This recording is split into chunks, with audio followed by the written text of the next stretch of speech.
नमस्कार। बहुत सारे वीडियोस हैं कि विदेश जाना चाहिए, नहीं जाना चाहिए, कैसे जाना चाहिए, क्या करना चाहिए। लेकिन ये जो वीडियो रहेगा, ये अगले चंद एक मिनट हम आपको हर कंट्री का बेसिक प्रोसेस समझाने की कोशिश करेंगे। बहुत लोगों को मालूम है, बहुत लोगों के लिए एक बहुत जेनरिक इन्फॉर्मेशन होगी, लेकिन खासकर जब मैं हिमाचल में बात करता हूँ, उत्तर प्रदेश में बात करता हूँ, तो लोगों की डिमांड थी कि सर आप इसके ऊपर एक छोटा सा वीडियो बनाएं। सो हम हर कंट्री को एक्सप्लेन करते हैं कि उसका स्टूडेंट वीज़ा का प्रोसेस क्या रहता है। सो सबसे पहले हम बात करेंगे ऑस्ट्रेलिया की। ऑस्ट्रेलिया में जो है वो स्टूडेंट वीज़ा दो कैटेगरीज में आता है, अंडर ग्रेजुएट और मास्टर्स। और मास्टर्स में तीसरी कैटेगरी आती है विद स्पाउस। सो ऑस्ट्रेलिया का प्रोसेस क्या रहता है कि आप अपने डॉक्यूमेंटेशन देते हैं। रिक्वायरमेंट्स क्या है कि 55 to 60% मार्क्स हों, 6 बैंड्स आपके ओवरऑल हों, एक में 5.5 हो तो भी चलते हैं, दो में 5.5 हो तो भी चलते हैं। अगर आपने +2 की है तो हम एक्सपेक्ट करते हैं कि आप 2024 पास आउट हो। आप ऑफर लेटर अप्लाई करते हैं तो आपको एक कंडीशनल ऑफर लेटर मिलती है। कंडीशनल ऑफर लेटर मिलने के बाद आप अपने फाइनेंशियल स्प्लिट करते हैं। सो फाइनेंशियल स्प्लिट क्या होता है कि इनकम का स्प्लिट और आपकी जो फाइनेंशियल फंड है, जो पैसे पड़े हैं उनका स्प्लिट। तो ये डॉक्यूमेंट सब यूनिवर्सिटी के पास आते हैं। हर यूनिवर्सिटी अपना एक पैमाना लगाती है कि मुझे इतने लाख रुपए चाहिए, जबकि वो बेसिक फंड्स जो डाइक के द्वारा फिक्स्ड है वो तो है ही है, लेकिन उसके बाद हर यूनिवर्सिटी अपना एक फॉर्मेट लगाती है कि मुझे अगर फंड्स चाहिए तो मैं ये चीज़ में फंड्स को वेरीफाई करूँगी। मैं एग्रीकल्चर इनकम को मानूंगी कि नहीं मानूंगी, मैं एमएसएमई इनकम को मानूंगा कि नहीं मानूंगा, मैं इनकम कितनी चाहिए, मैं फैमिली में कितने स्पॉन्सर्स लूंगा। उस सारे प्रोसेस को कहा जाता है जीटी, जिसे हम जीटी कह देते हैं। सो वो प्रोसेस रहता है। उसके बाद आप जब जीटी अप्रूवल हो जाते हैं, जीटी डिक्लाइन हो जाती है। सो अगर आपकी जीटी डिक्लाइन हो जाती है तो एंड ऑफ ऑस्ट्रेलिया नहीं है। आपको एक यूनिवर्सिटी ने जीएस मना की है, बाकियों ने नहीं की है। सो आप यूनिवर्सिटी चेंज कर सकते हैं। सो आपका ये जो एक खौफ था कि अगर मेरी जीएस रिजेक्ट हो जाती है तो मेरा क्या बनेगा, तो अगर लेट्स से एक्स यूनिवर्सिटी ने डिक्लाइन किया तो वाई में हम जा सकते हैं। सो जब हमारे को कहीं से एक जीएस क्लियर मिलती है, हम उनको ट्यूशन फी डिपॉजिट करवाते हैं। कुछ जो यूनिवर्सिटीज़ हैं वो हाफ ईयरली लेती हैं, कुछ 15,000 यूरो लेती है, कोई 25 लेता है, कोई 40,000 लेता है। जो यू फीस है ऑस्ट्रेलिया की वो लगभग $20,000 $18,000 से लेके $40,000-42,000 के बीच में वेरी करती है। सो वो देने के बाद हम फाइल हाई कमीशन में लॉग करते हैं, जो कि आपके ईमी अकाउंट के थ्रू लॉग इन होती है। जब वो फाइल लॉगिन हो जाती है, उसके बाद में दो सिचुएशंस आती हैं कि आप क्यू में जाते हैं या लकीली ऑटो ग्रांट की चीज आती है कि ऑटो ग्रांट मींस हमने फाइल लगाई और हमारे पास वीजास हैं दिखाने के लिए, ऐसे कि हम फ्राइडे लगा के गए थे शाम को और सुबह हमको आते हुए ऑटो ग्रांट आई थी, जबकि एम्बेसी तो बंद थी। जब सैटरडे एम्बेसी बंद थी तो वीजा कैसे आया, वो ऑटो ग्रांट्स पे आया।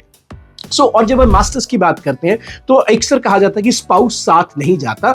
ऑस्ट्रेलिया में अगर हम आपकी मास्टर्स इन रिसर्च वर्क में फाइल लगाते हैं और आपके पार्टनर की, जो भी आपके स्पाउस है, हस्बैंड या वाइफ, वो फाइल साथ लगाते हैं तो दोनों के वीजा ग्रांट्स कॉमन आती है। ऑस्ट्रेलियन वीजा प्रोसेस बहुत सिंपल है। ऑफर लेटर से लेके वीजा ग्रांट टोटल ऑटोमाइज्ड है।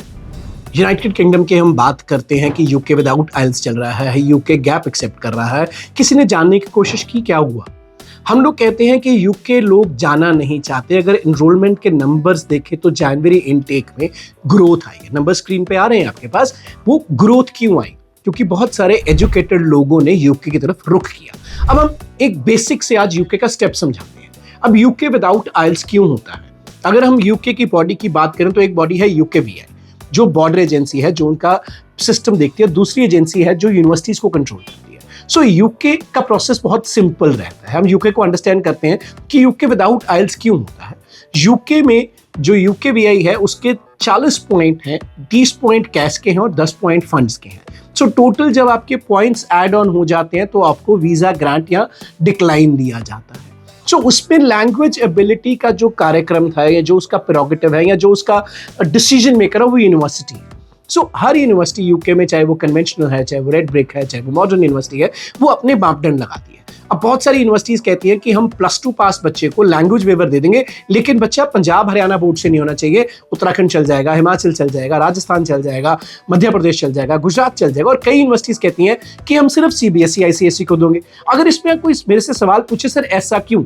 भी अब कनाडा कहता है तो वो कहता है कि 6 चाहिए, या कोई भी कंट्री कहती है। लेकिन हमें एक बात अंडरस्टैंड करने पड़ेगी, लैंग्वेज रिक्वायरमेंट की जो रिक्वायरमेंट है वो यूकेवीआई ने बिल्कुल यूनिवर्सिटी के ऊपर छोड़ रखी कि जिसने पढ़ाना है, अगर उसको ओके है, जिसने पढ़ना अगर उसको ओके है, दस्तावेज ओके है, फाइनेंशियल्स ओके हैं, वो सिर्फ ये देखते हैं कि क्या कैश वैलिड है, अब कैश का प्रोसेस क्या रहता है, बहुत सारे बच्चों को तो कैश मालूम है। सो यूके में जब हम अप्लाई करते हैं तो हम पहले ऑफर लेटर के लिए अप्लाई करते हैं, जहां पे हमारी एसओपी जाती है, जहां पे हमारी एलओआर जाती है, जहां हमारी एमआई जाती है। तो उसके बाद में भिन्न भिन्न यूनिवर्सिटीज ने, हर यूनिवर्सिटी ने अपना एक प्रोसेस बना रखा है।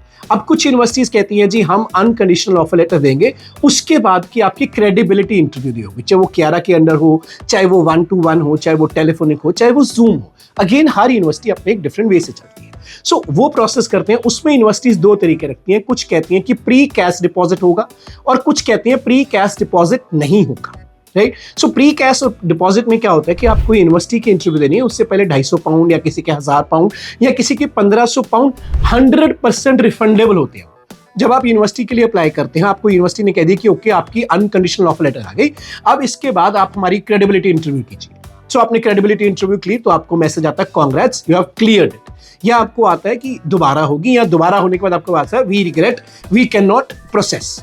तो जब वी कैन नॉट होता है तो आपके वो 1000 पाउंड या 1500 पाउंड जितने भी होते हैं वो यूनिवर्सिटी आपको आपके बैंक अकाउंट में वापस कर देती है। सो आपका कोई पैसा नहीं लेती है।